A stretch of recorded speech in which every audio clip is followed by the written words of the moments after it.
The 31-in-1 cartridge is a staple of many older gamers' childhoods like ours, featuring a ton of bootleg games on a single cartridge. 31 games for less than the cost of a single title was something that a lot of parents got behind, despite its questionable legality. What a lot of us didn't know at the time was that these pirated multi-carts were also our first forays into import gaming, as many of the games on them were released only in Japan. We've seen a ton of these very games on Bullet Heaven in the past: Sky Destroyer, Twin Bee, Exurion, Field Combat, Formation Z, B-Wings, Macross, Star Force. And it's easy to see how such cartridges could have easily kickstarted a love for shooting games very early on. One of our very favorites was Battle City, released to the Famicom in 1985 by Namco under their Namco Home Entertainment, or Namcot, label. Battle City, and its arcade variant Versus Battle City, is the follow-up to Namco's 1980 arcade release Tank Battalion, and the predecessor to their later arcade game Tank Force, released in 1991. It also boasted some great features for its time, making it one of our favorite games growing up. Let's take a closer look.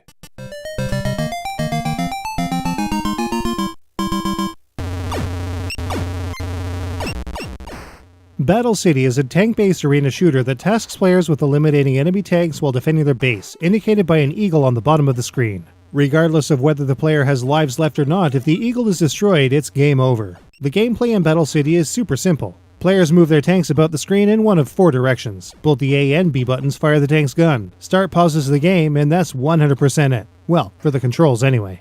Each stage will have enemy units spawn in one of 3 places along the top of the playfield. There are 4 different enemy units: the basic tank with slow movement and slow fire, the 6-wheeled speedy tank with slow fire, medium tank with fast fire, and the heavy tank, which requires 4 shots to destroy rather than just 1. The number of enemy units left to spawn on any given stage are shown along the right-hand side of the screen. When a new unit appears, a marker is removed from the enemy stock. When all tank units are destroyed, the player moves on to the next stage. In each stage, every now and again, an enemy unit will appear that flashes red. If the tank is destroyed, or in the case of heavy tanks hit just once, a random power-up or enhancement will appear somewhere in the playfield. Players should rush to these pickups as they will disappear after a certain amount of time. Many of them exist.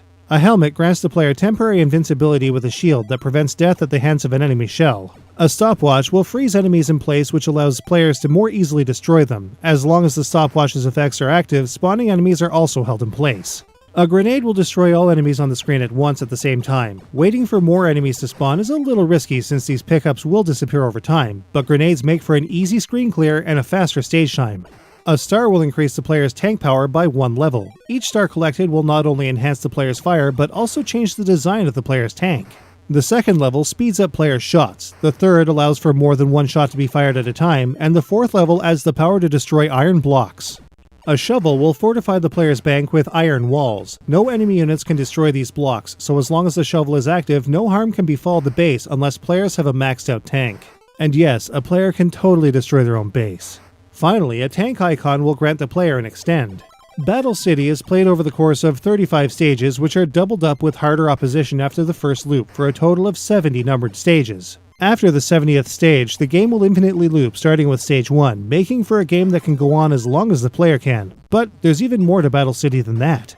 Players can start on any stage from 1 to 35, but players also have the ability to create their own stages with the construction option. When a stage is built by the player, they can then select any stage number between 1 and 35, by which to take on that stage's opposition on the map they've created. This not only makes for a game that plays indefinitely, but also one that can be played infinitely. It goes even further too, as Battle City can be played by 2 players simultaneously. A pair of skilled players can not only simply play the game as normal, but also form an attacker-defender team, where one player seeks out and destroys the enemy while the other defends the base from destruction. Players should be careful though. If a player tank is hit by another player, the tank struck will be immobilized briefly, which opens up that player to enemy attack. There is a bit of a sticking point to Battle City though. Enemy units can be really freaking cheap, often clipping players with fast, unavoidable fire at close range if players aren't careful. There's nothing more frustrating than getting an extend only to be blown to Kingdom Come by a cheap-ass close-range shot. Players can also sometimes get hung up in partially destroyed walls, only to be struck by an enemy shell while trying to chew their way through. With a little practice and a little strategy though, both of these issues can be overcome rather easily. So yes, Battle City is simple, but it's also the kind of game that can be played over and over again alone or with a friend. We had a blast playing this game for the first time in 20 years, so it just goes to show that simplicity can really make for a super solid game that can, despite its age, withstand the test of time.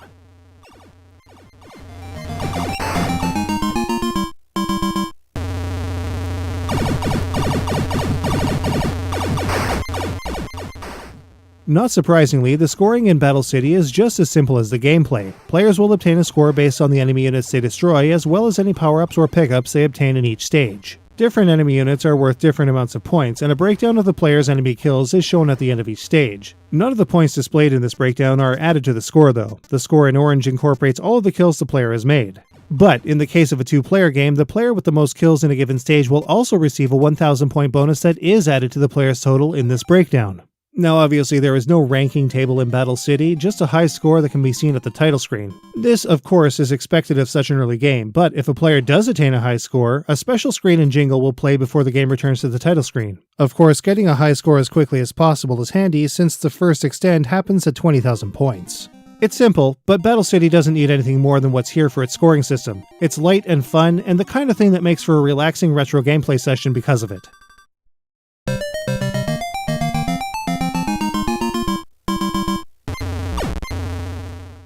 Like many early Famicom games, the presentation in Battle City is probably going to appear lackluster compared to even other games that saw release to the Famicom that same year. There really isn't a lot to the visuals at a glance. Simple tiles and a handful of power-up icons on a black background with a simple gray border is all that makes up the game.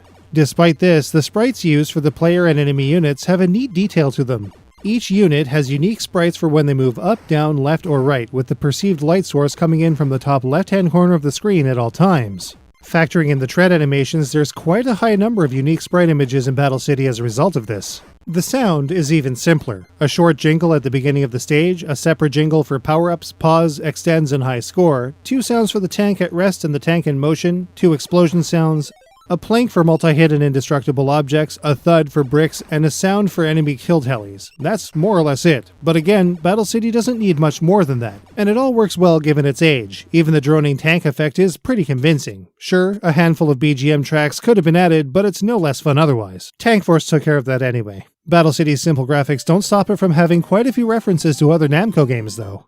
The UI is dead simple too. A series of tank icons, a small space for player 1 and player 2 lives, and the round number. The title screen is super simple with just 3 selections, and the construction mode uses a simple cursor-based system. It takes all of the guesswork out of the game on the whole, and since it's all in English as well, anyone anywhere with the ability to play 60-pin Famicom games can play Battle City with no need to learn any Japanese. So, how does Battle City stack up? Let's take a look.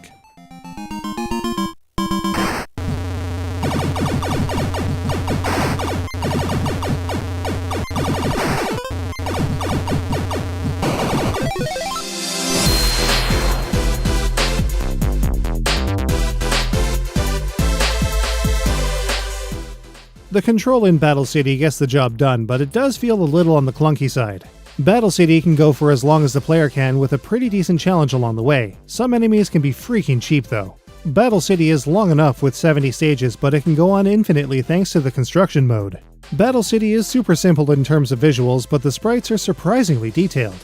There's nothing to write home about in the sound department though. A lack of music was more or less expected for its age. All of the sounds work for their applied purpose. In terms of ingenuity, there's a lot to Battle City that we love. The tank power-ups, the co-op support, and most of all, the edit mode. For such an early game, it really offered a lot, and it still does. Battle City can get pretty costly with the box and manual, but cart-only listings at auction are pretty affordable. We had made it our mission to import all of the games we played most on our old multi-carts of ages past. But Battle City was always a bit of a sticking point. It was usually too expensive to buy when we wanted it, and we couldn't swing it when it was cheap.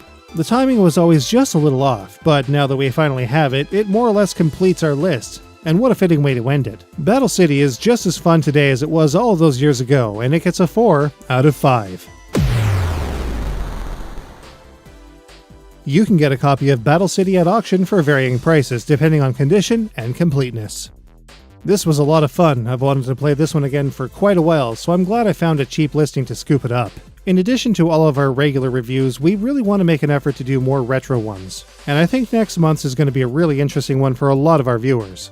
But before that, we have a few other reviews to go. So this time for real, get ready for Velocity 2X.